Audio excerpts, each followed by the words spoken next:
Today for this roundtable event on what's needed post COP26, addressing root causes, human rights and avoiding securitization in climate change and natural resource management. My name is Maya Street and I work on the Peace and Disarmament Programme at the Quake United Nations office here in Geneva. Before we start, a couple of technical points. We'll start by having a panel discussion with our speakers before opening up the floor for our roundtable. As we try our best to emulate an in-person event, I do encourage you to put on your cameras if you can. We hope to give you all a platform to share your experiences and insights with one another. To accommodate everyone, I remind you to be mindful of the length of your contribution as we build together an enriched discussion.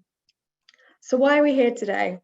Yesterday's opening plenary at the conference was energizing and highlighted the broad field of environmental peace building. We heard about the history of the field, the role of water, extraction, conservation, safety and protection, conflict prevention, and recent Security Council discussions on climate. Robert Jenkins from USAID left us with a clear message: to be aware of power dynamics and to hold your governments to account. This leads us nicely to the context of our event today, where we will address three elements at the intersection of the challenges and opportunities in the post-COP26 context. Namely, addressing the root causes of climate change, the role of human rights, and avoiding securitization. In the aftermath of COP26, in which most of the guidelines for the Paris agreements were finalized, the focus now is on the implementation and action. However, there is concern that implementation does not fairly reflect the responsibility, accountability, and human rights-based approaches needed to transform the root causes driving climate change. Climate and security is a complex juncture. It requires, however, at its foundation, asking what security, for who and by who. There is concern over the increasing policy response of securitization. Securitization is the means by which perceived threats are framed through hard security narratives and policies that have led to violations of human rights and undermine and threaten the safety and solutions of communities themselves. These policies and frameworks have been misused to crack down on opposition and dissent under such perceived security threats and have serious implications for peace, conflict, and human rights. Climate change itself can be seen as both the driver of conflict and violence, but it's also an avenue to build peace. Today, we're also going to hear from human rights-based approaches, which we at QUNO see as having an important peace-building element. With this in mind, I'm going to stop talking and may I introduce you today to our wonderful speakers: David Boyd, the UN Special Rapporteur on Human Rights and Environment; Nick Buxton, Future Labs Coordinator at the Transnational Institute. Hi, Nick.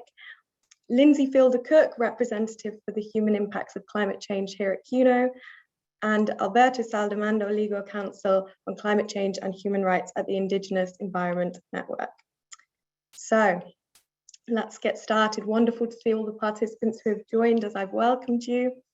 So I'm going to start with a question for all of you. Lindsay, let's start with you.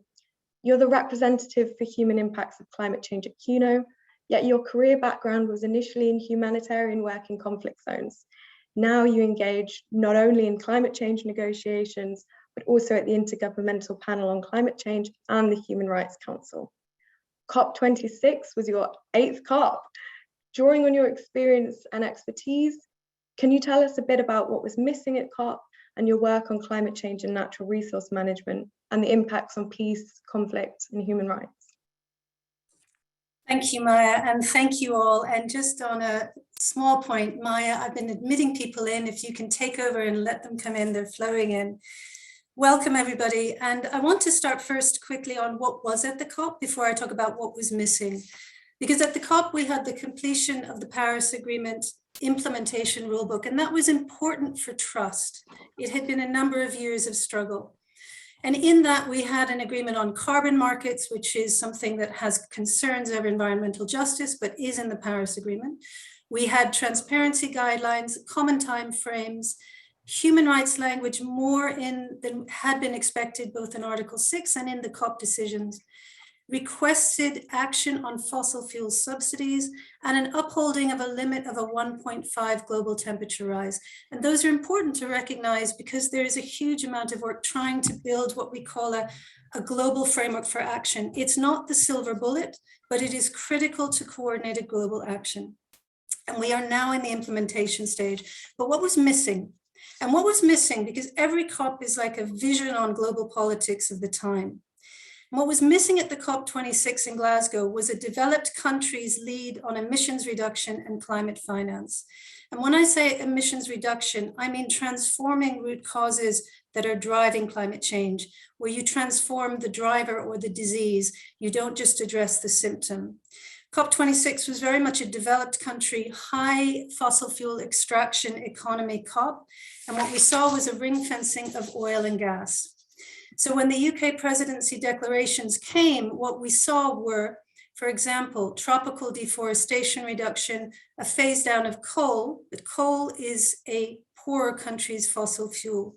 It's not the wealthier countries. Countries like the US, UK have been moving on from coal. A methane reduction declaration, but that was about better efficiency, but not about reducing extraction. Nature-based solutions, which is important for regenerating degraded ecosystems, but not if it is used as a substitute instead of reducing fossil fuels. The promotion of widespread carbon capture storage, which again is a concern that it enables the use of fossil fuels. Carbon markets, as I mentioned, and also we had the First Movers Coalition and the US-China Declaration. Interestingly, the language is all about emerging clean technologies, the market techno fix. So we didn't see declarations on rapidly reducing oil and gas extraction as well, phasing out, which is what the IPCC is asking. We didn't see commitments on reducing unsustainable economic systems driving climate change, including the consumption levels and diets in wealthier countries, or the unsustainable and industrial agriculture. The Beyond Oil and Gas Alliance, which Costa Rica and Denmark pushed through, with France, Greenland, Ireland, Sweden, Wales, and Quebec, and possibly more signing, was not signed by the UK presidency, nor by Scotland as host, nor the US, Canada, Norway, Saudi Arabia, our main sort of oil and gas producers. And that political will was not there to include military emissions in nationally determined contributions, nor a political will to question unprecedented military spending that we could put away from weapons to kill people and toward transforming the root causes, driving environmental destruction and climate change. That is a real threat to our long-term survival. So we see this denial, not on the what, we agree climate change is happening, the science is so strong, but more denial in the how. And the IPCC reports are outlining urgent action in reduction of fossil fuels and a rapid increase in renewable energies. So that transformation of the human activities driving climate change, not relying on the symptoms like carbon capture storage. And that is needed for the 1.5 safer limit.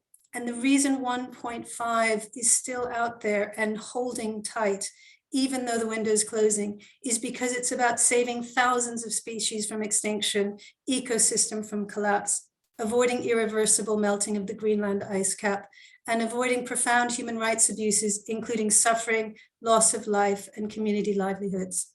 So in finalizing, what does this tell us about human rights and securitization and peace building? What we're seeing coming out of this COP is the red flag that generations of geopolitics defined by protecting energy sources, fossil fuels, is not over. That the securitized responses are often around protecting the very activities that drive climate change and environmental destruction, which Alberto and Nick and David will be talking about. That the COP26, the concern over continued power and money interests protecting lucrative activities driving climate change, while we still have this chance to avoid greater suffering and loss in life. And finally, peace building. I will follow up on why human rights-based approaches are so critical to climate action. Thank you, Maya. Thank you so much, Lindsay, for sharing how we must not only just address the symptoms, but how we must move beyond technical fixes. So thank you very much. Now, Nick, I'm going to move to you. You're an activist, writer, researcher at the Transnational Institute, working on climate, security, militarism, and economic justice. You've written extensively on issues of securitization and climate change in your most recently edited book, The Secure and Dispossessed: How the Military and Corporations are Seeking to Shape a Climate Change World. Drawing on your experience and expertise, can you tell us a bit about what you're seeing in your work on climate change and natural resource management and the impacts on peace, conflict, and human rights? Thanks, Maya, and thank you for organising this and for all those involved. I'm really looking forward to this conversation with all of you. And I thought Lindsay did an amazing, in such a short time, overview of what happened at COP26. I was also there in Glasgow. And so I guess in my just brief comments now, I just wanted to look at the kind of the side of the root causes. And particularly something that I've always taken to heart, which is the importance to look, if we want to understand where we are and where we're going, we need to look at the structures of power which underline our systems and decide in whose interests they operate. And I think we can see two key trends that have led to this position where, the COP26 was the first one that even mentioned the production of fossil fuels. It's kind of extraordinary after 26 COPs that they haven't talked about the real issue at the heart of this. And yet this is the first place it started to be talked about. And I think there are two key trends. I mean, one that we need to understand. One is, of course, the rise of corporate power over the last few decades, which has really shaped our inability to respond. I mean, we're talking on one side about obviously the big oil and gas firms, which funded denialism, funded politicians to say that this wasn't a problem, this didn't need emergency resolutions. And even now, when that's no longer tenable, push for solutions that really don't solve the problem, like these techno fixes that Lindsay was talking about. But I think also alongside that, and what we need to kind of turn our attention to, and which I'm really delighted this webinar is looking to do, is the issue of securitization, because it's really stark that over the last 20 years, as we failed to deal with some of these really existential crises, where we have been investing money and resources has been in the building of what I would call a security state. We can see, for example, that military spending since 2000 has more than doubled. But it's not just military spending. You see a very similar figure if you look at police spending. So at this very point in history, we are really investing huge amounts of money in security institutions.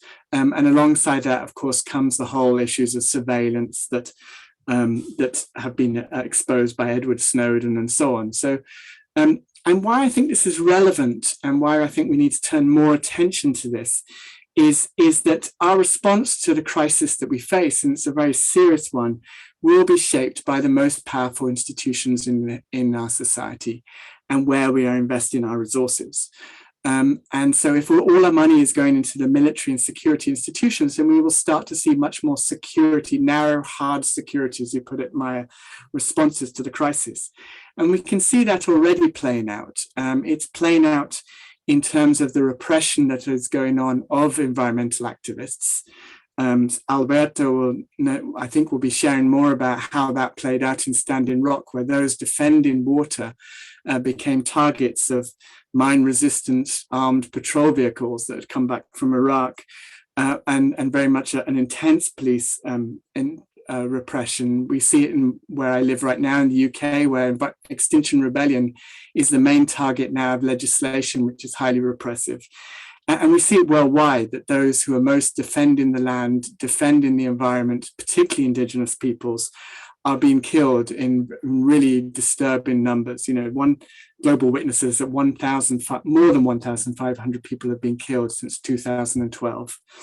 And we also see it in the focus on our response to the crisis. And this was clear in COP26. We're starting to see a rise of this debate called climate security. With NATO, for example, is there saying we need to have a we need climate security, which on the surface sounds like a good thing. We need security is one of those words that's can mean anything to anyone. But if you look at what NATO is planning, what the US is planning, the UK, and so on, you will see that climate security is very much about defending military assets. It's about defending supply chains. and it's starting to turn the victims of climate change into threats. And there's no more starkly than we see that than in the area of migration. Migration keeps being put now as the new threat to countries, the rich countries' the national security strategies, and to rich countries' security. TNI, just before COP26, did a report which showed that the richest countries are spending, on average, more than twice as much on arming and militarizing their borders than they are on providing climate finance to the poorest countries in the world. So we're spending money on the impacts, dealing with the impacts in a militarized way, rather than helping poor countries, poor communities deal with the climate consequences, deal with extreme weather events, help people to safely move at a time of a crisis. And this is really, for me, is a triple injustice, that those who are the least responsible for climate change, the poorest people in the world, are facing most of the consequences of climate change. They are facing the most severe impacts with the least resources to cope. And then on top of that are now being treated as security threats. So I just want to end by saying that I think we really need to kind of put more of a focus on where we're going with this securitized response to climate change, and that we really need a politics not based on security, but based on human rights, based on justice and solidarity. That's where we need to be starting as we deal with this crisis, rather than the politics of security. Thank you so much, Nick, for sharing numerous examples and also highlighting where the money is going and increasing budgets. You've done a stellar job at fitting that all into a few moments. I'm just going to check. Alberto Saldamando had a bit of trouble getting in. Can I ask Alberto, are you with us? If not, I will move to David, and perhaps we can come back to that. So to you, David, you're the UN Special Rapporteur on the right to a safe, clean and healthy environment, a professor at the University of British Columbia, and have authored numerous books on the right to a healthy environment and the rights of nature. Drawing on your experience and expertise, can you tell us a bit about what you're seeing in your work on climate change and natural resource management and the impacts to peace, conflict and human rights? Yeah, thanks very much for having me here today. And I want to start out by saying that Lindsay and Nick have done a brilliant job of summarizing so many of the key points in such a succinct fashion. So I'm going to ad-lib a bit because many of the things I was planning to say have already been covered. You know, everyone here is painfully aware that we're living in a triple environmental crisis. You know, the climate emergency, the collapse of biological diversity, and pervasive toxic pollution, all of which are interconnected in many ways. And in my work as the UN Special Rapporteur, you know, I do have the luxury and the privilege of traveling to some of these countries that are on the front lines of these crises. And I just want to share a couple of quick anecdotes because I think it's really important to put a human face on these issues. And these are human rights issues. So my first country visit as Special Rapporteur, I went to Fiji, and Fiji had experienced a devastating tropical cyclone in 2016, which they were still rebuilding from when I went there. I visited a community called Vunidogoloa, a small community that I visited both their previous location, which was an idyllic waterfront village, and their new location, which was about 3 kilometers inland. And they were forced to relocate by the climate crisis because of saltwater contamination of their drinking water, saltwater contamination of their agricultural lands, rising sea levels that was inundating their homes, and increasingly powerful storms that were making life just unlivable by the water there. And while their new village is an improvement in some ways, newer houses, access to safe drinking water, that sort of thing, you know, the reality is that this is a community that is based on the ocean and now is separated from the ocean. And for older persons, persons with disabilities, young children, pregnant women, the walk down this steep trail in the brutal, hot humidity of Fiji is just not possible. And so this is a relocation that, while it was necessary, is definitely having adverse human rights impacts. And there are dozens of additional communities in Fiji on a waiting list to be relocated, and many more around the world. On my second visit, I went to Norway, the opposite end of the spectrum, one of the wealthiest countries in the world, a major fossil fuel producer. But I also went north of the Arctic Circle and spent some time with Sami people, indigenous people whose culture for thousands of years has depended on reindeer herding. And because of climate change, they're now getting cycles of rain in the winter, rain and then freezing temperatures. And what's happening is that the reindeer simply can't use their hooves to scrape through the ice. So the reindeer are starving in the wintertime. It's a real threat to the viability of the culture and the economy of the Sami people. In Kenya, I met with pastoralists whose cattle had starved to death because of a drought, and a multi-year drought that was exacerbated by the climate crisis. So these are just a few of the kinds of stories that I'm encountering on my travels around the world.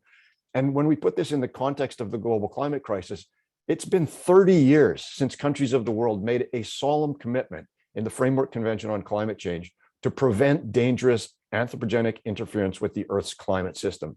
And that commitment has obviously been broken. If we look at the latest data, greenhouse gas emissions continue to rise 30 years on, over 70% above the levels they were at in 1992 and still rising. Deforestation continues. The expansion of industrial agriculture continues. And so we're in a very, very dark place, I would say, and the clock is definitely ticking loudly. And so now I want to just shift gears a bit, because we're all aware of the challenges, these seemingly insurmountable challenges, but bringing a human rights lens to this crisis is critically important. And I think the best chance we have at actually achieving rapid, systemic, and transformative changes, as the IPCC has pointed out the need for. And that's because these international agreements, whether it's the Framework Convention on Climate Change, the Kyoto Protocol, the Paris Agreement, the Convention on Biodiversity, these international agreements have no enforcement mechanisms. They have no accountability mechanisms. And so nations are able to make these commitments and get away with not taking action, get away with not living up to their promises. Well, the beauty of human rights is that human rights represent obligations, not options. And there are processes, there are institutions, both nationally, regionally, and internationally, where governments and businesses can be held accountable. And so just in the last 3 years, really, with the clock approaching midnight, we've seen this incredible fusion of international environmental law and international human rights law, which is prompting changes at the national level, which give me hope that we can achieve the kinds of transformative changes necessary.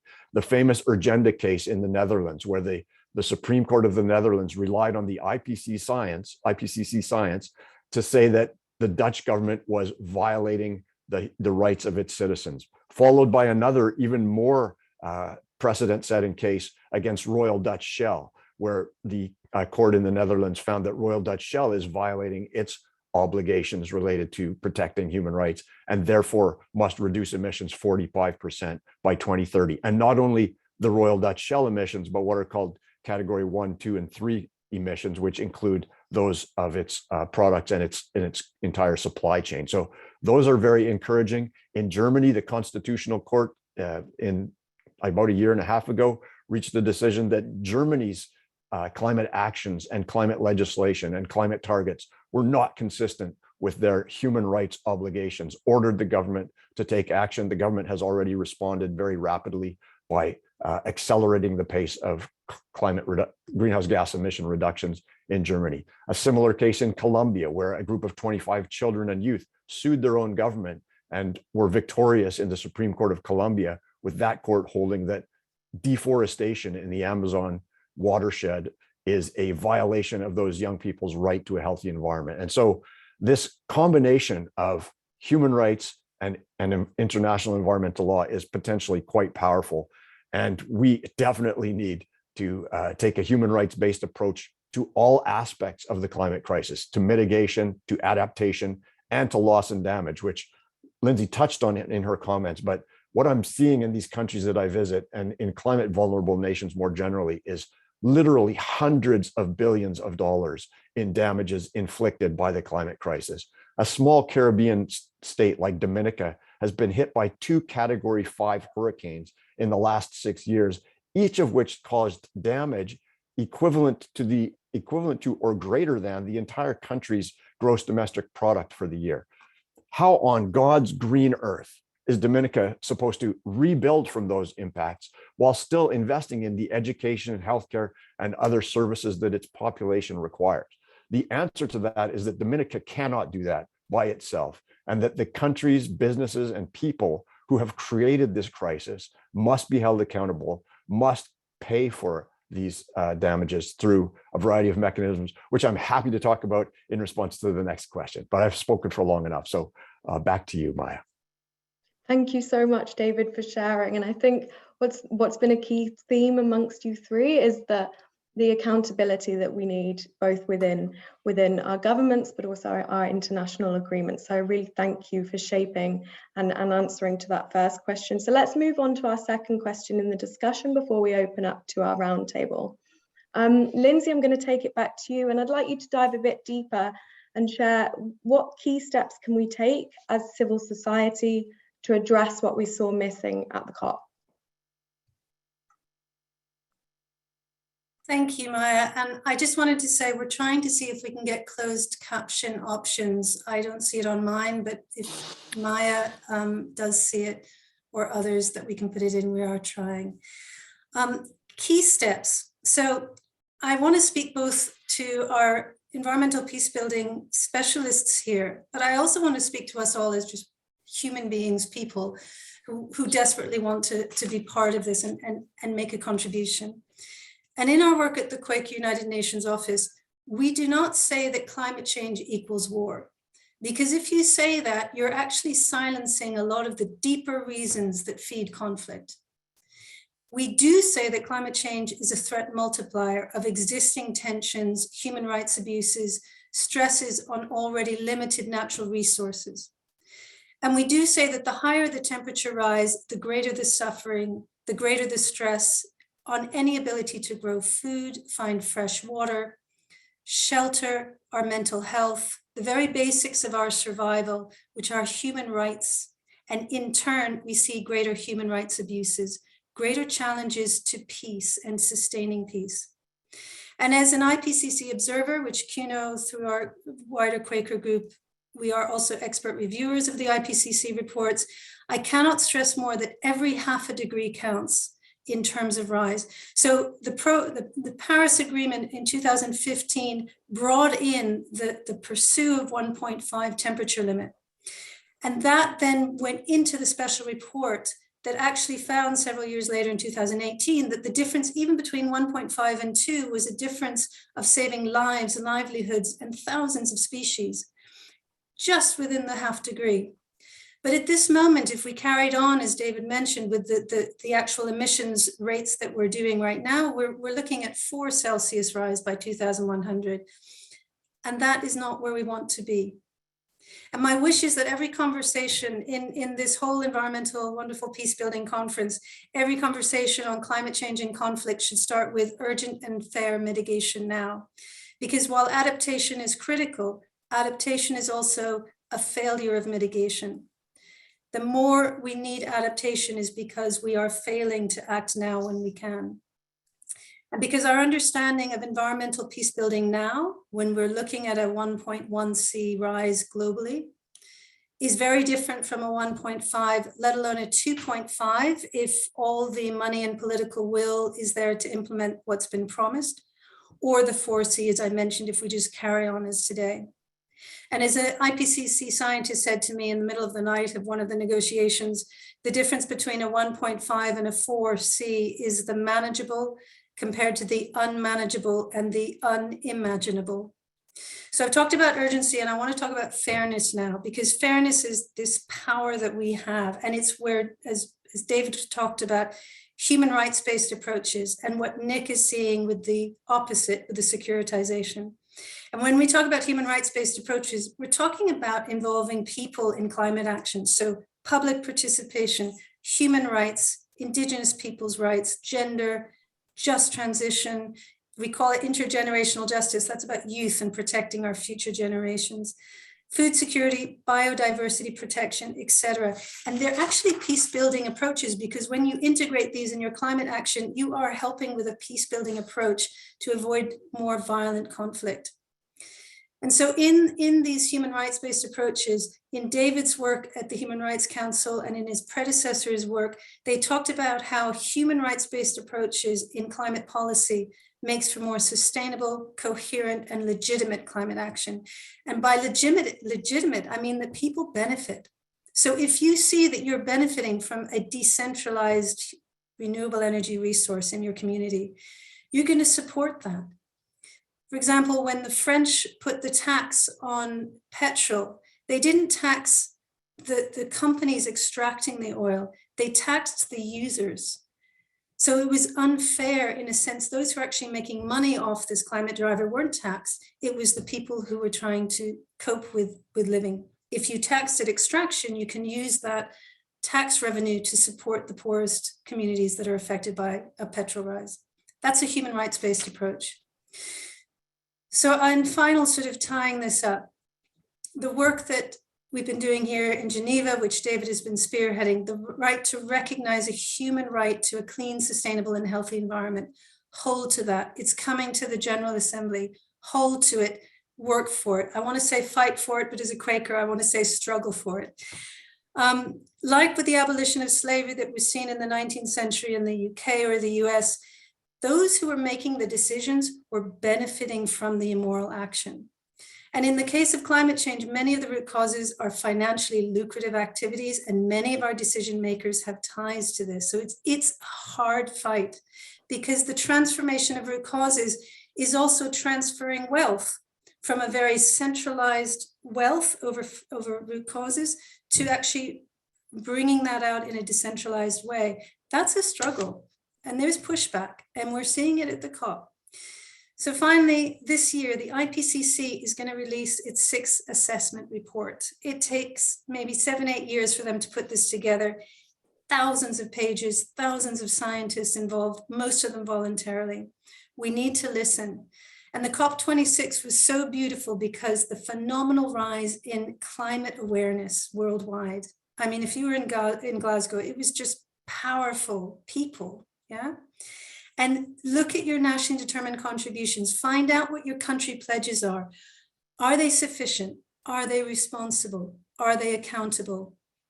Are they actually bringing in the greenhouse gas emission reduction, or are they offsetting using carbon markets? Hello, Norway. Do they include promised financial support to developing countries? Do they include the protection of human rights and indigenous people's rights? Do they help those already affected profoundly no matter what happens, what we call loss and damage? We have committed to supporting these people. It is a moral call. And finally, as a climate change negotiator said to me, my minister will not act sufficiently unless people in his country are pushing him. You need to encourage people to speak out. We need to have that to have political will. Thank you. Thank you so much, Lindsay, again, for fitting in so much, for reminding us of the role of just transitions, of equity, and the pressure we need to ensure governments take action. I'm going to move to you now, Nick. You gave us a wonderful overview of many impacts of securitization. So I'm going to ask you, how do we respond to increased securitization of climate change? Yeah, thank you, Maya. I was thinking about this today. I read the story. I mean, it's a question I'm always asking and always putting forward.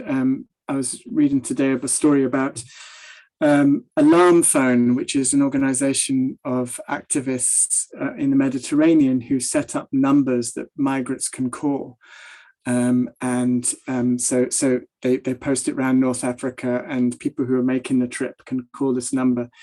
And what these activists are reporting is that there are now more deployment of drones monitoring the sea, that it's been watched more than ever before, and yet the drowning is increasing. So where what's happening more is that the drones are being used to force boats, the Libyan Coast Guard, to pull back boats into Libya rather than to rescue people. So we're in a state where, to me, which is quite brutal and inhumane, where we're allowing the Mediterranean to become a graveyard when we have the technology and tools to stop it.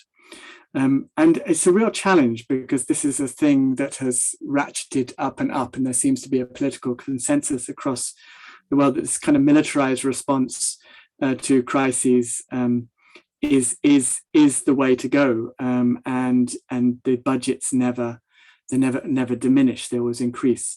So I think one of the things that I guess I put 3 points forward. One is that whenever we hear the word security, it starts with education, like everything.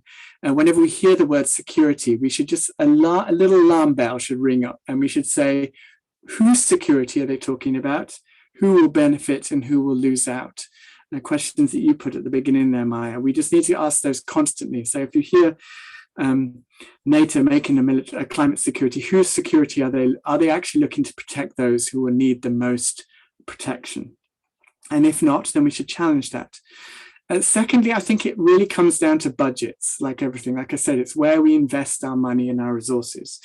And we need to start to say, if the money is not going towards meeting, helping people secure their human rights to life, to dignity, to freedom, then we need to redirect the budgets.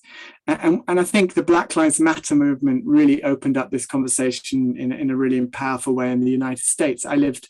Until recently, I lived in California, and we had in our city, we actually managed to reduce the funding that went to the police for dealing with crises like mental health. Now there is an Office of Public Safety that will not send the police to respond to mental health crises. We'll send a new unit of people public health. And this is a good model for me of what we kind of need at a larger scale. Similarly, there are campaigns such as Transform Defence in the UK who are saying that really 5% of military budgets should be going towards climate adaptation, towards more peaceful human rights-based responses to the climate crisis. And I think thirdly, I would say the solutions are we can really fight for these things at a local level. Sometimes at national level, it's a much harder fight. Power is much more concentrated. And yet at cities, we can start to model the kind of changes we need. So for example, in the European Union, there's now there's an initiative called Moving Cities. I'll post a link to it later, which of all the cities are looking to do welcoming policies for migrants and refugees, who are looking to develop solidarity-based responses. And at this local level, we can start to kind of forge, like the community I lived in, around kind of finding alternatives to sending armed police to mental health crises. We can start to kind of forge the kind of responses we need. And we need to fund those kind of responses also and support them globally around the world. Usually the military becomes the default institution in many developing countries as well as the richest countries. But there's no reason why we can't develop more humanitarian community-based responses. Cuba, for whatever you think about its political system, has an amazing response to hurricanes, which is far more effective than even the richest countries in responding to crises, which is really a community bottom-up support system that really identifies the most vulnerable and makes sure they're protected. So we need to kind of advance these local models, make them national, and develop the alternatives that we really want to see. Thank you so much, Nick, for some really practical insights, not only on the budgetary issue, but some local responses that we can grow and build too. So thank you so much for sharing that. David, I'm going to move over to you now. For your final question, I'm going to ask, what are the key steps we need to take to address the climate crisis? Thanks, Maya. And yeah, again, as Lindsay mentioned, it was Friday afternoon, October 21st of last year, that the UN Human Rights Council recognized for the first time that every single person on this planet has the fundamental human right to live in a clean, healthy, and sustainable environment. That means clean air to breathe, safe and sufficient water, healthy and sustainably produced food, healthy ecosystems and biodiversity, non-toxic environments where people can live, work, study, worship, and play, and a safe climate. All of those are absolutely key elements that states now have an obligation to work towards fulfilling. And in terms of the climate crisis, I think it's really as you know, this is probably oversimplistic, but it's simple as 1, 2, 3. Mitigation. We have to dramatically reduce emissions. This is known. And this is actually one of the greatest economic opportunities in human history, the transformation of economies from fossil fuel-based economies to renewable energy-powered economies. And this will have such incredible benefits for so many people around the world. I mean, You look at people in Africa who there's still, globally, there's still about 1 billion people who don't have access to electricity. The cheapest way to bring those people electricity is renewables. I was just recently on a country mission to a couple of small Caribbean island states where people are paying over 30 cents per kilowatt hour for electricity that's generated by burning diesel. It's creating air pollution, it's creating climate emissions, and it's very expensive. You could provide electricity to those people in these sunny countries, which is where the vast majority of the people without access to electricity live. You can provide electricity cheaper than they're getting it today, probably 50% cheaper, given the rapid decline in the cost of solar and wind. So we should absolutely not be investing another dollar in fossil fuel energy. And that means oil and gas exploration and development. That means coal-fired power plants. Forget about carbon capture and storage, which is one of these mythic technological dreams that has been proven by the investment of billions and billions of dollars in the United States and Canada to not work and to be much more expensive than renewable energy plus storage. We need to stop deforestation and we need to transform the way that we grow food. And I've written reports for the UN on all of these, which I can post links to in the chat. Number two is the wealthy nations of the world have to fulfill and indeed go beyond the financial commitments they have made to provide at least $100 billion a year in finance for adaptation and mitigation to the world's less well-off nations. And then the third piece of the puzzle is what goes by this kind of awkward name in climate negotiations called loss and damage, which is really a euphemism for compensation, because the climate vulnerable nations that have experienced and are experiencing the impacts of the climate emergency are incurring massive debts and huge costs. And the small island developing states, to their credit, have put forward a raft of really progressive proposals that would redistribute wealth: an international air passenger levy, an international shipping levy, an international tax on the production of fossil fuels. And most recently, the brilliant Prime Minister from the Barbados, Prime Minister Mia Mottley, called for special drawing rights of $500 billion a year for climate vulnerable nations, $500 billion a year for the next 20 years, a total of $10 trillion. The first time I've heard a global leader talk about finance on the level that's actually needed. And I think this is the bottom line, that we need to make it crystal clear that this is an emergency. There's no governments in the world treating the climate crisis like an emergency apart from the small island developing states. That has to become par. Look at what we've just done in terms of the public health emergency caused by the coronavirus. States have mobilized tens of trillions of dollars to combat this emergency. We need to mobilize funding on a similar level to address the climate emergency. And I actually think that once we start down this path, we'll see all kinds of synergies and positive virtuous circles. You know, closing down coal-fired power plants not only addresses the climate crisis, but has incredible impacts on air quality.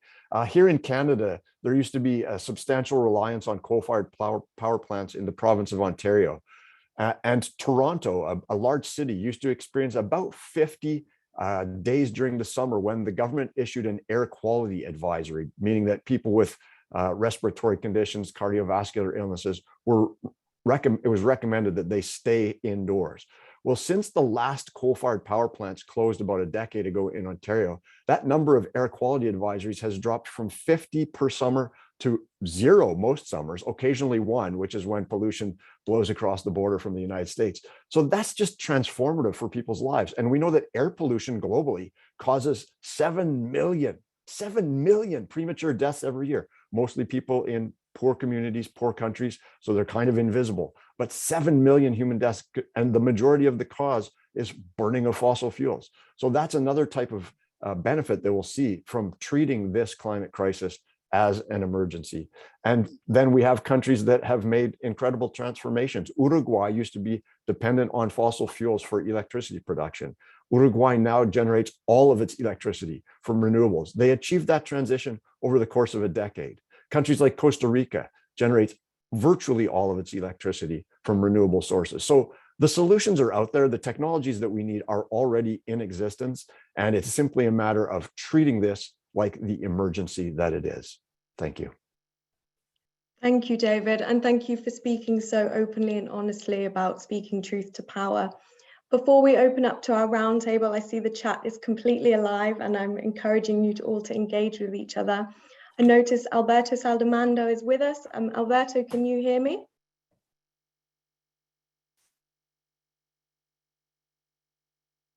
Hello? Okay, perhaps Alberto, while we wait for your connection, I could open up to the roundtable, and then do feel free to raise your hand to share your insights, because we know you've got some wonderful stories to share. So thank you to our speakers. That was wonderful, and as you will all agree, very enriched and wide-reaching. So to build upon our speaker contributions, we're now going to open up to our roundtable discussion. As we've heard at the conference so far, the ways forward really require us to address these issues from a cross-sector perspective. So it was in this light that we designed this session today to have a roundtable to really engage with not only our speakers, but with each other as practitioners, as academics, as citizens. So we invite you all really to share what are your experiences and trends that you're seeing in your work, what are the challenges, and where do we go from here? I might have just heard Alberto then, so if your brains are firing with what you want to share, pause for a moment while I look for Alberto. Alberto, can you hear me? Yes. You're here. I see you. Lovely to have you with us. So if we could all just pause for a moment before we go on to our roundtable, I'd really like Alberto to share what he had prepared for us. So just to give you a brief introduction, Alberto, you're an internationally acknowledged expert on human and Indigenous rights, representing Indigenous people. You're currently the Indigenous Environmental Network's head of delegation to the UNFCCC and to the Conference of Parties. You've participated in the negotiations leading to the UN Declaration on the Rights of Indigenous Peoples, the establishment of the UN Permanent Forum on Indigenous Issues, and the initial mandate of the Special Rapporteur on the Rights of Indigenous Peoples. Before we open up to our roundtable, Alberto, could you set the scene and please share with us on your experience and expertise? Can you tell us a bit about what you're seeing in your work on climate change and natural resource management and the impacts to peace, conflict, and human rights? Well, I'm going to rely on our experiences with Standing Rock in North Dakota, and hopefully respond to some of the questions that are being posed. Initially, Enbridge, an oil pipeline company, was refused a permit to install a pipeline that was slated to run above the capital of North Dakota, Bismarck. After protests from residents and state representatives, the company rerouted the pipeline, avoiding Bismarck, moving east and then down through Standing Rock Indian Reservation and their unceded lands outside the reservation proper that contained sacred burial grounds and other sacred places. This really reflected the racism of North Dakota against Indians, as they felt no qualm about running through their lands. Reservations officials protested vigorously, and a lawsuit was filed in an attempt to stop construction based on failures of the BLM to do an environmental assessment of the land in question, as well as their treaty rights and rights to the sacred places. What the BLM had done was done a statewide EIR and not an EIR specific to the reservation. The company said they needed to know the burial grounds where they were located so they could avoid them. The location of burial grounds are not normally shared, but the tribal elders reluctantly agreed. The very next day, the company sent bulldozers to plow through the burial grounds in the pipeline's path and sent several dog handlers to hold protesters off. Members of the tribe came on horseback to stop them, and the dogs were set upon them, causing serious injury to many. Some had their arm broken, the others suffered deep gashes. Some dogs were kicked by the horses, and a couple of the riders were later charged with damaging company property. As the pipeline was slated to go under the Cannonball River, a headwater of the Missouri River, through reservation lands, indigenous peoples from all over the United States and several countries set up camps to guard their sacred water, calling themselves water protectors. They committed to use nonviolent means to defend the sacred waters of the Cannonball River, under which the pipeline would go. They committed by ceremony and prayer and medicine to live together to train in harmony, and prayer and medicine. They proposed to use nonviolent tactics to halt the construction of what was then known as the Dakota Access Pipeline, or DAPL. The company, in face of this resistance, hired a security firm, Tiger Swan, to be a security contractor of governments. They initiated surveillance of the resistance camp that had been set up by the resistors, and a large group gathering of tents, first at Red Wire Camp and on land owned by the tribal elder, and then 2 other camps taking the overflow from Red Wire on Standing Rock Reservation land. Tiger Swan began their surveillance of the water defenders with helicopters and light aircraft and drones, sent in informers to report and confuse and interrupted telephone signals in order to intimidate the water resistors. They were surveilling us with drones, so we got our own drones, one by the late Myron Dewey, the other from an indigenous youth who called himself Drone to Be Wild. We started surveilling and filming them. As our numbers and support grew, donations also grew. People were very generous on our GoFund. We bought equipment and shells for the communal kitchen, food and warm clothing for Indians from warmer climates. Tiger Swan began feeding false information to state and local police, falsely labeling the water defenders as jihadists, terrorists, and outside infiltrators. The local and state police began their arrest of water defenders on charges of trespassing, even as they walked along the edge of a public road. Other charges included public nuisance were also filed. Initially, even though these charges were misdemeanors, they were held in jail to avoid their hearings. But as their numbers grew, the jail capacity outgrew the jail's capacity. They were released on bond. A GoFund was set up to cover the bail, and it grew large enough to cover the lawyers' fees and litigation costs. Some defendants were also arrested on account of their having spray painted a bulldozer shovel as having damaged the company property. Local lawyers were not interested in defending these water defenders, and the Lawyers Guild and other lawyers groups like Earth Justice stepped in. But the North Dakota Bar refused to allow lawyers without a license to practice in North Dakota, and the pool of lawyers were really sorely taxed.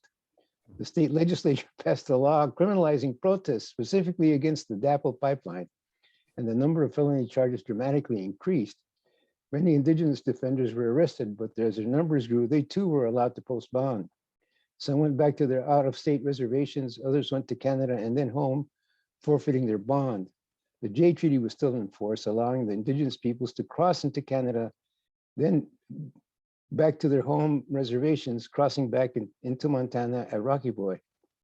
And then in 2019, Global Witness published a report on killings, criminalization, and intimidation of indigenous environmental defenders, reflecting that the tactics used by state and companies at Standing Rock were also visited in other countries. Fortunately, no one was killed as a result of the company's violence in Standing Rock, but a young supporter lost an arm and 2 indigenous women lost an eye when struck by tear gas canisters. Global Witness documented 164 killings of indigenous land defenders, simple people defending their homes. They also found that widespread impunity of the state security forces, private hitmen, and criminal gangs, as well as landowners, were primarily responsible. They also cited the criminalization of land defenders and aggressive civil actions, lawyers stifling the defense of their home and their lands. The report also found that investigators and development banks were fueling the violence by continuing to fund these companies. The United Nations Special Rapporteur on Indigenous Peoples, who also herself had been labeled a terrorist and traitor by the Duterte regime, reported to the Human Rights Council in 2018 that although little information was available on the extent to which judicial harassment and criminal charges are levied against Indigenous peoples, but she found that the criminalizations occurred in a variety of contexts and relied on a multitude of penal provisions. Commonly, criminal charges were brought against Indigenous peoples who opposed large-scale projects and were not allowed the right of free, prior, and informed consent. She said that leaders were targeted as a strategy to suppress and silence the entire community.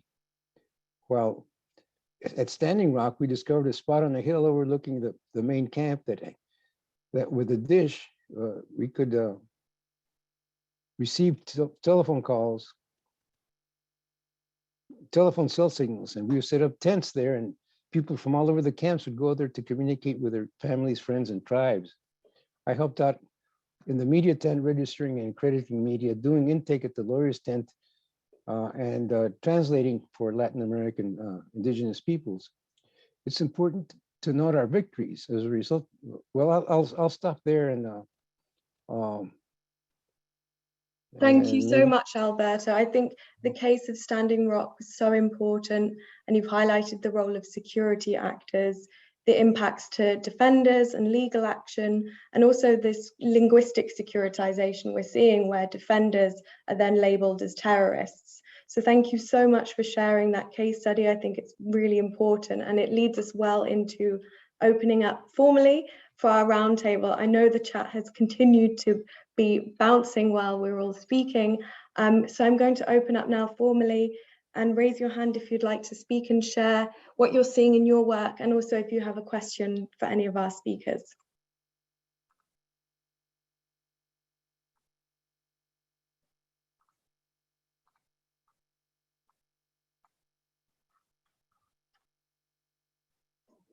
David Miller, I see your question. To all panelists, especially Alberto, what are the possibilities and dangers are there in Indigenous traditional local people managed conservation areas, also known as ICA? Some seem intended to generate offsets. Would anybody like to answer that of our speakers? Yeah, we've seen that phenomenon throughout.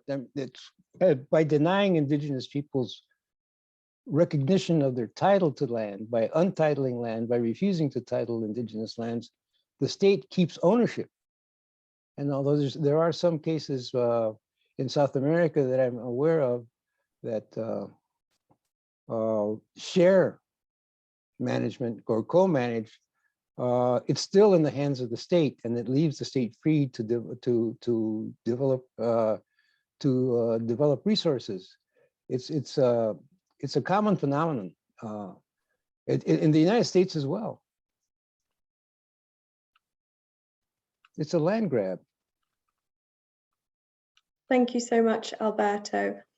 Serafim, I see you have your hand up. Would you like to share?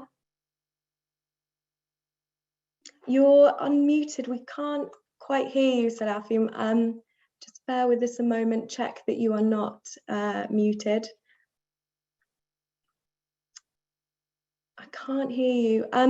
Perhaps we can move to Keith, who has his hand raised. Serafim, if you'd like to maybe put your question in the chat, and we can come back to you in a moment. Thank you. Yes, Keith, do go ahead. Thank you very much for the contribution, especially also Lindsay.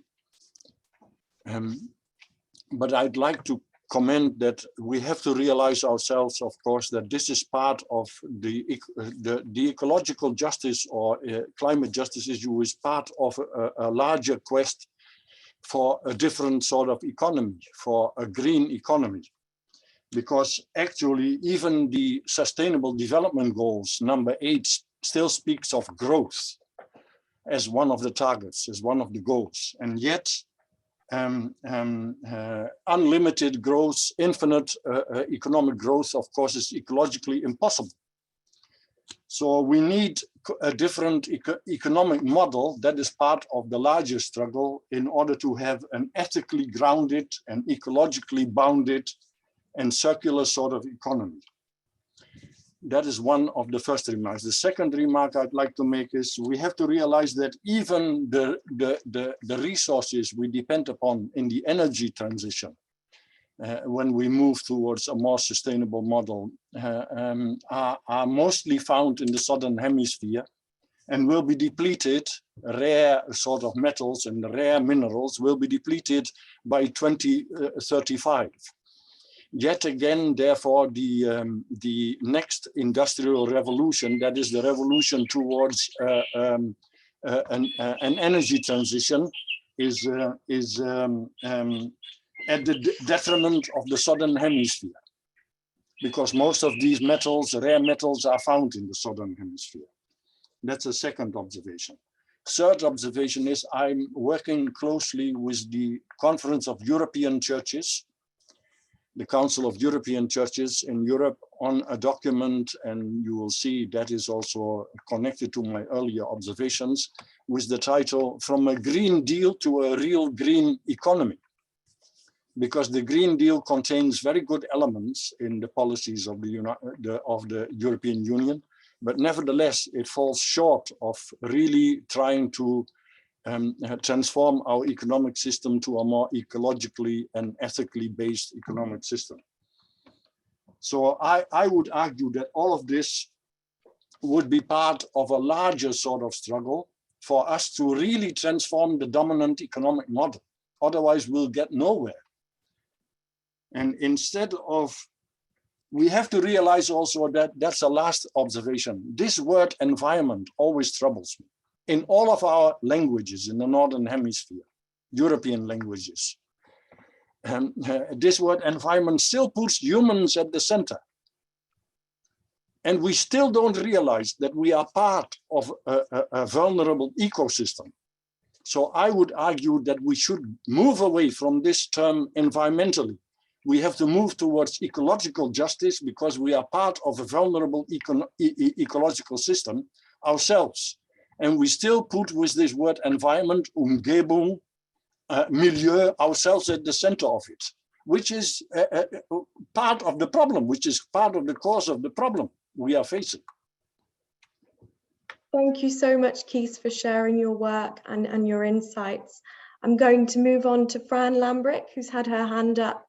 And I'm going to ask everyone to be mindful as we entered the roundtable a little late, just to be aware of the time of your contributions. Fran Lambrick, would you like to go ahead?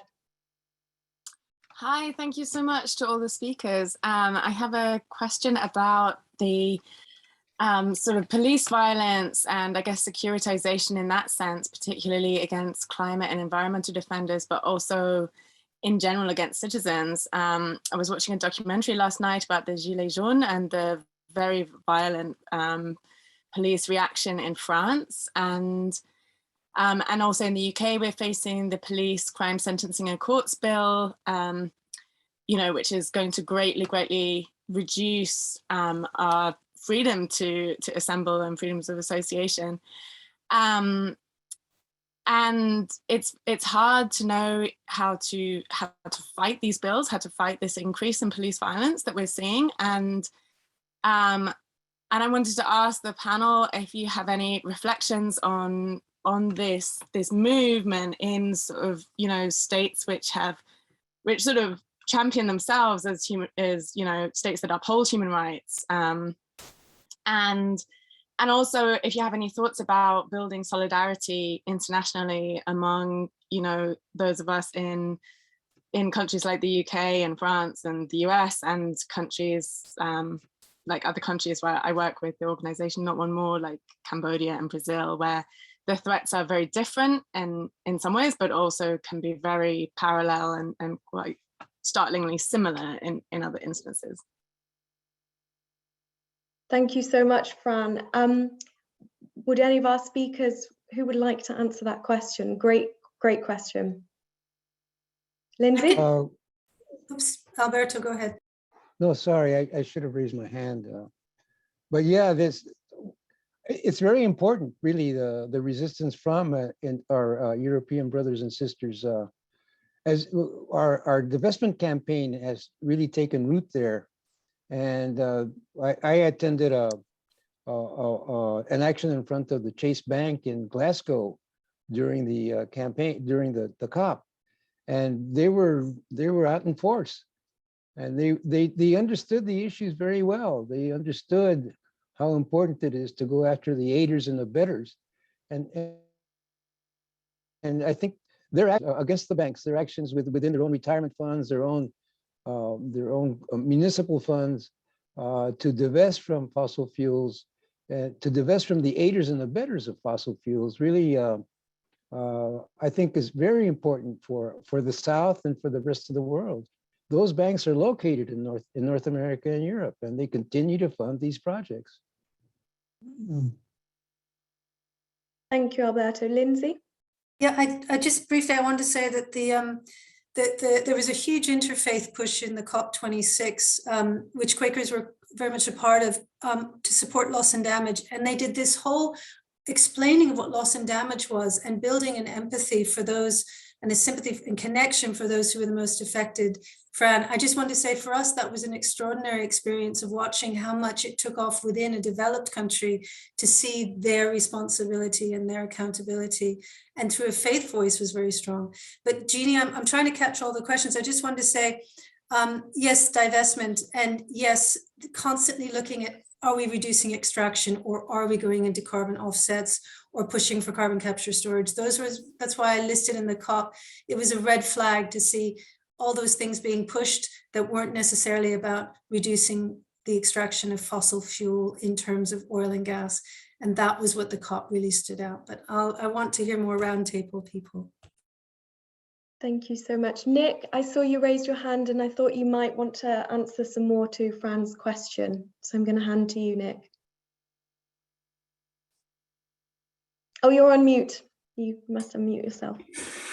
Yeah, there were good questions very good question by Fran. I wanted to just also reiterate what Alberto was sharing, because I think there's so much clear evidence that indigenous people have, when they own the land, their original land, their forests are intact, their biodiversity is intact. They're actually the most successful in maintaining ecological balance with nature that has been lost, and it's integral to actually the solution, and it's why actions of solidarity with movements like Standing Rock, Water Defenders, is so critical. And I think the other thing I just wanted, it was also touched on here, is that there's a lot of the infrastructure of whether you're opposing the oil and gas industry, the extractive industry, or whether you're taking on the security industry.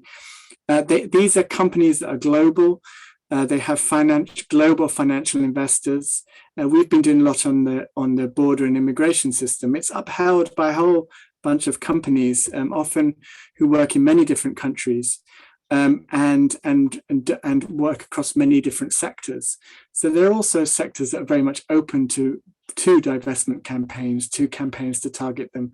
BlackRock, which is invested in almost everything, is susceptible to public pressure. So we need to be making the connections, identifying the companies that are tied up with both the security firms and the oil and gas industry, and starting to target them and say, because many of them also sell this image that they believe in human rights, they're signed up to various protocols. Well, they need to prove it, and we need to hold them to account as well. So that's at least one area of campaign. I don't think it's the only one. I think we need the kind of legal strategies that David was talking about. We need different strategies, but it's certainly one strategy we should follow with vigor. Thank you so much, Nick. Thank you. Alexandra Wenzel, I notice you've had your hand up for quite a while. Please do go ahead and share. First, I just want to say thank you to all the speakers. I really liked all of your points, and I think you had a lot of really important, perspectives. So my first question is kind of, how can we kind of advocate for this emergency and human rights framing when there's so much of the securitization and even false narratives? If we look at the idea that climate migrants are, coming across borders, but really the studies show that it's much more internally displaced peoples that's being affected by climate migration and climate impacts. And then maybe kind of along with that, how can we ensure that really these people who are bringing this human rights framework are being included and have an equal voice? Especially, so I was at COP with a youth delegation, and there's a huge discrepancy versus like the role of youth and the role of maybe more grassroots organizations versus states. I'm not sure who else saw this report that the people with ties to fossil fuels had really the largest delegation at COP. So how can we rectify this discrepancy, even at COP, like that end of changing from a phase out to a phase down of fossil fuels? How can we really push for a stronger framing of both emergency and human rights framework? Such an excellent question, and I'm so glad to have you with us, Alexandra. To our speakers, would anybody like to answer this great question?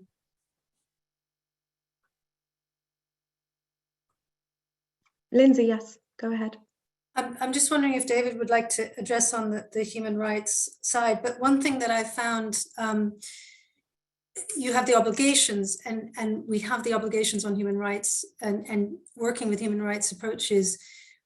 One of the things I found really helpful is also to say, if you do it well, if you do it when you respect people's human rights, or you bring in public participation and you bring in those protections and integration and participation, you actually will have a more sustainable policy. You will have communities backing it. And I think it's really not to underestimate the fear that a lot of policymakers have that they're just going to have pushback and protests on the street, to say, if you want to do it well, you've got to include us. It's in your benefit. I think, that win-win. But I just wanted to share that's actually explaining it's not just it's by law obligation. It's also good talking. But David, I know you're very good at this if you want to carry on.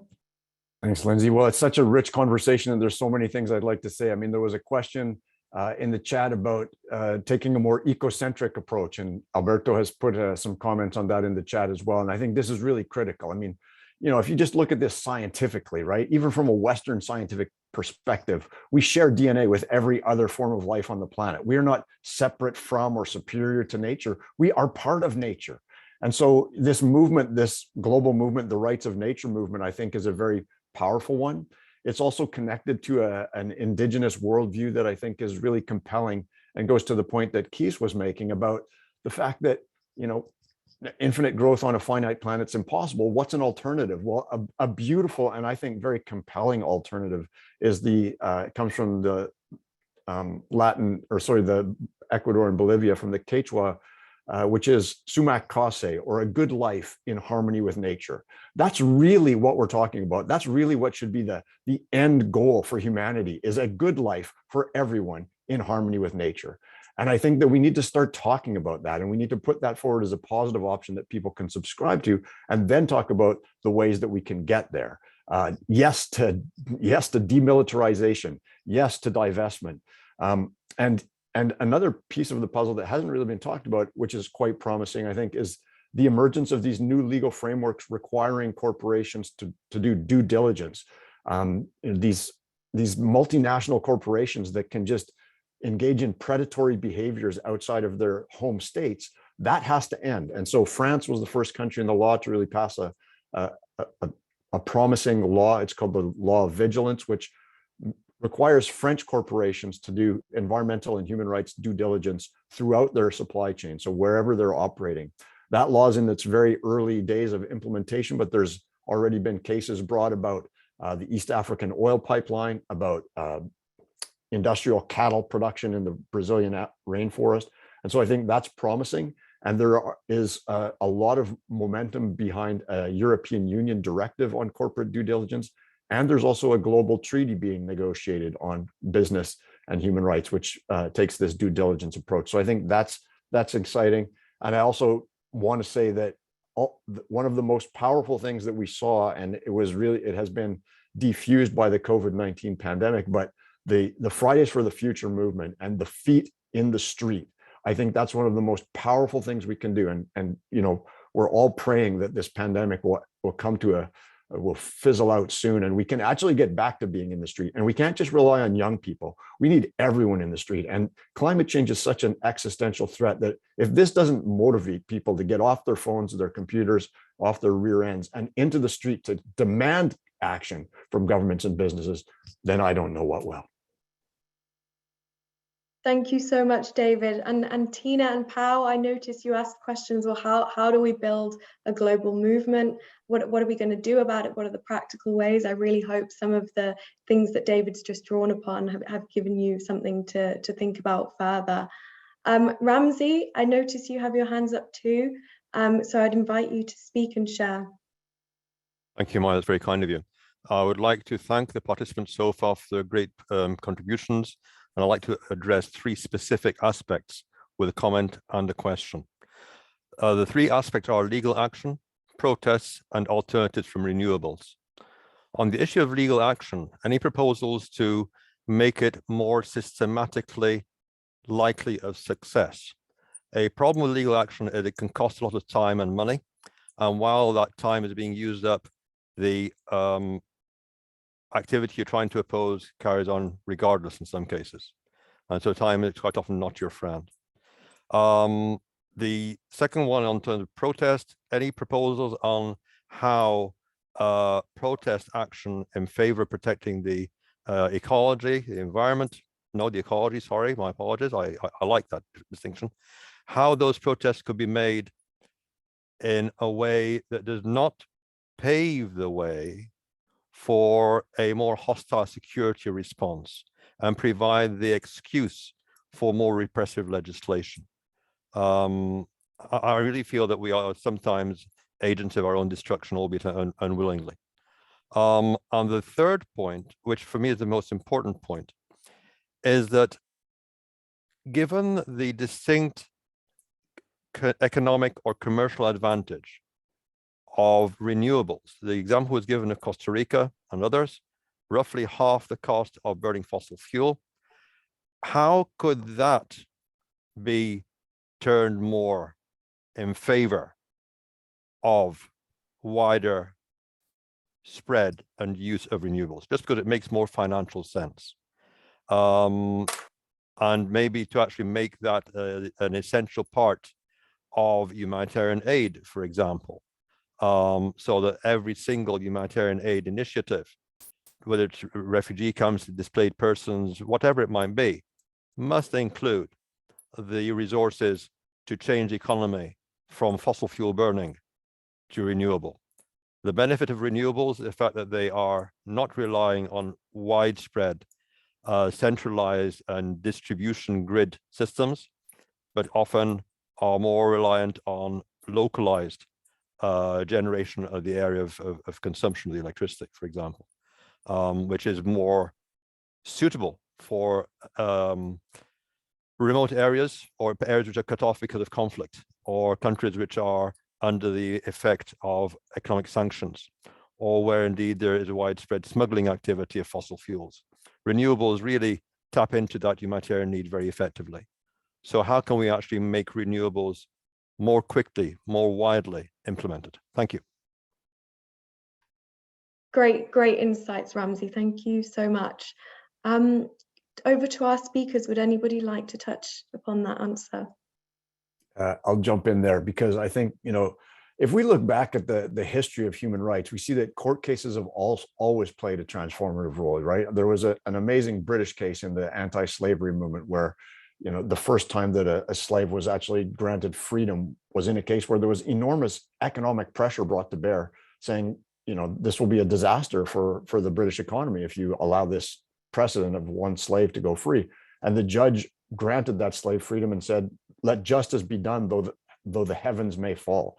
I mean, the women's movement in Canada, we had to appeal from the Supreme Court of Canada to the Judicial Committee of the Privy Council for women to be recognized as persons in Canada almost 100 years ago. And we're seeing that again. We're seeing litigation moving forward, advancing the rights of Indigenous people. Yes, it's time consuming. Yes, it's expensive, but it's also one of the best games in town. And we have never seen, I don't think in history, has there been such a global network of lawyers who are taking from these, whether it's a successful or an unsuccessful case, learning from that and adapting those lessons and applying them in other countries. There is climate litigation all across the world, and the pace of that is only going to accelerate. More and more rights-based climate litigation, and also more and more litigation against corporations. And again, the law is evolving at the same time that the science of attribution is evolving, and that scientific basis for litigation is strengthening the legal argument. So it's a very exciting and compelling time.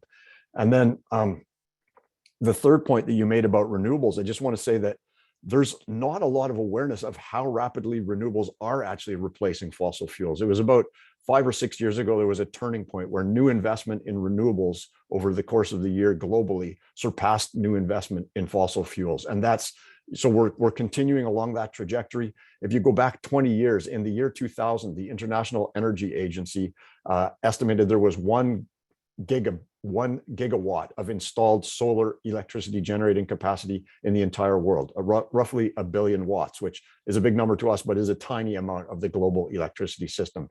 The IEA said in the year 2001 that if the right policies were put in place and if businesses invested in solar, we could have 7 times as much solar by the year 2020. By the year 2020, we didn't have 7 gigawatts, which is what the IEA projected. We had 700 gigawatts. So, you know, we're adding to the global grid every single month, more than the global total that was estimated for just 2 years ago. So the renewable energy revolution is going ahead full steam. And because of the economics, there is really nothing that can stop it. Thank you so much, David. Lindsay. I just wanted to add really, really interesting point about humanitarian aid. One thing we need to look at is how aid is given. Increasingly, aid is being given as money to invest to then make money within developing countries. So we need to look at what our overseas aids are actually now saying and trying to do on the ground and who's actually receiving the money, but very good. And just on the protest, in the last couple of years, the Extinction Rebellion, Fridays for the Future, this kind of on the street has had a profound effect. So I celebrate, everybody has different ways, but you asked about a way that would have a less pushback maybe from security. A vigil, a silent vigil. And that comes in with faith communities, literally a silent vigil. And the bigger it is, the more profound it is. And then to finally just say, I was watching the film Gandhi with my children last year, and I was floored how much it reminded me of what we need to be doing in terms of that bringing our communities together in that non-violent, peaceful way, because it holds the moral ground. Thank you. Thank you so much, Lindsay. I see some mini conversations in the chat too. It's lovely to see people speaking directly to each other, and I hope you've seen some familiar faces and maybe met some new people too. Thank you, Serafim, as well in the chat for drawing attention to the spending during the pandemic and the role of billionaires and where money is going. Thank you so much for those comments.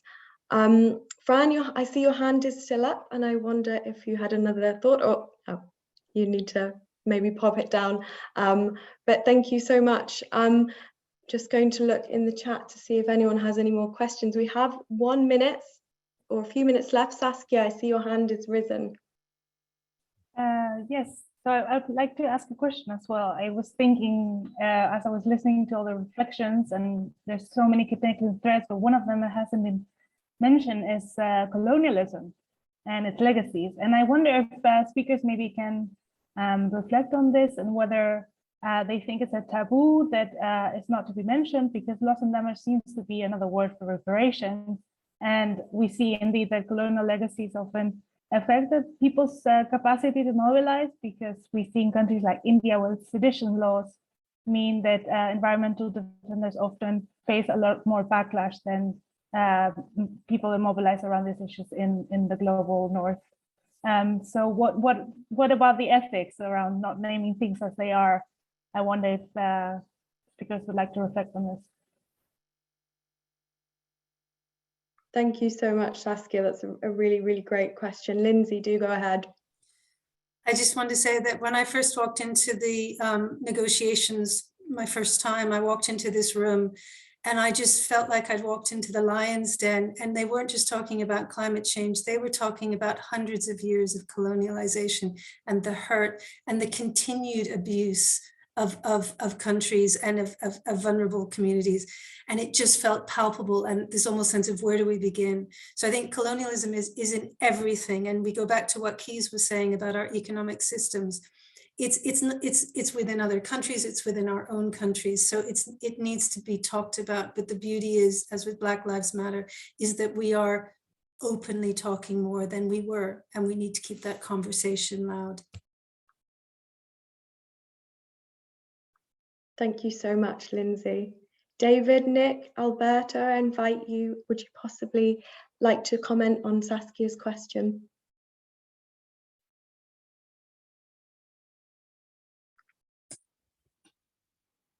Nick, do go ahead. I see you've unmuted.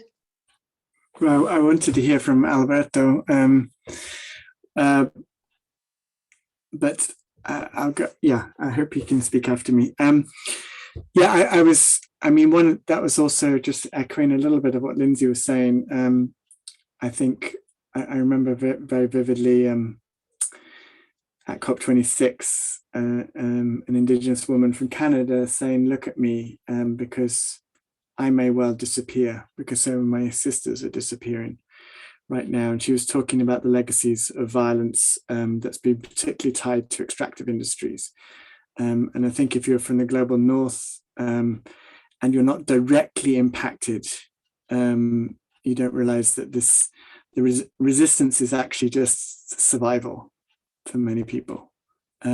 Because the industry, through pollution, through the violence that kind of comes with extractive industries, is already leading to loss of lives, as well as, of course, having the impacts of climate change as well.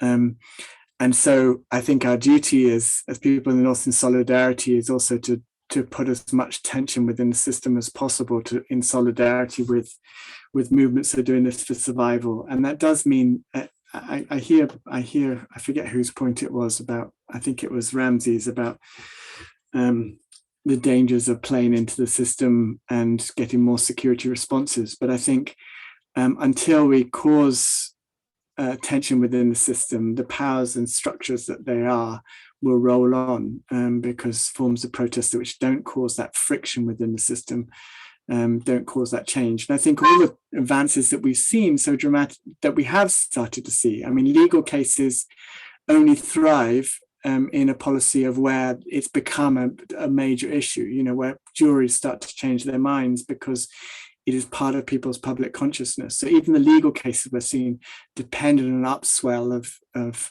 of public consciousness that's caused by protests.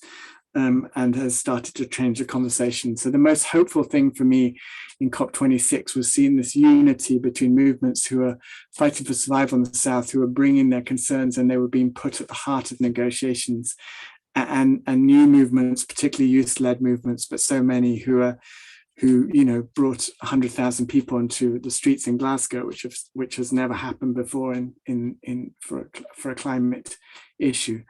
So we're finally starting to see the movement that we need, and we should just make sure it continues to build momentum. And I guess the challenge for me is also that we need to have kind of look two ways. We need to look at how we stop worsening climate change, but also how we make sure that our responses to climate change are also based on justice, you know. So we need to kind of follow this dual track of looking both ways, but realizing that a just, equitable system is a more peaceful system, is a just system which will actually both address climate change and justly address its impacts too. Thank you so much, Nick. You've very succinctly and wonderfully brought us to a close, as it is nearing past. I'm not even going to attempt to summarize everything we've touched upon today, from civic action, legal action, the role of security actors, and the numerous avenues we're seeing with human rights. But I really want to thank everybody for sharing, and those who didn't. This is not the end of the conversation. Please do get in touch with us here at QUNO or any of our speakers. We really invite you to continue strengthening and building on this work. So again, I just want to thank my speakers. David, I know you have to pop up to an event very soon, so thank you so much for joining us. Lindsay, Nick, and Alberto, thank you so much for sharing, and to our support tech team at NPAX. And for the rest of you who will be attending the conference for the rest of the week, I really hope you enjoy it. And thank you very much for attending today.